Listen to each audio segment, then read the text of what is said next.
সত্যের উপরে যদি চলো রে বাবা, মা বাবার দোয়া নিয়ে যদি আগাইতে পারো, দুনিয়ার কোনো ভয় নাই, হালাল খাইয়া চলবা, আল্লাহ বিজয়ের মালা গলায় পরায় দিবেন।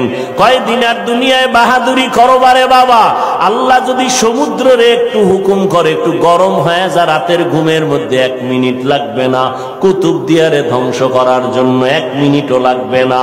আল্লাহ কয় বান্দা আমার স্মরণ কর, আমি আল্লাহর কাছে সাহায্য চাও। সাহায্য কেমনে চাইবা? ধৈর্য আর নামাজের মাধ্যমে সাহায্য প্রার্থনা করো।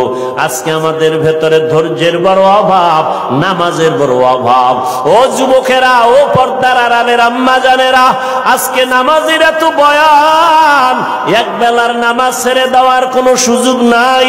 ও যুবক, এক বেলার নামাজ ছাড়ার কোনো কায়দা নাই, অথচ তুমি নামাজ পড়ো না রে বাবা।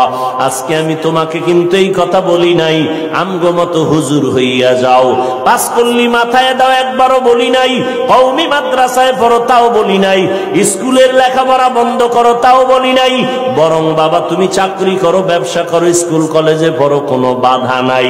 ওখানে থাইকা আল্লাহর হুকুম নবীর তরিকা মতো নামাজ পড়ো, মা বাবার দোয়া নিয়ে সামনে আগাও, ওলামায়ে কেরামের পরামর্শ নিয়ে চলো, নবীর সুন্নতের মালা গলায় লাগাও।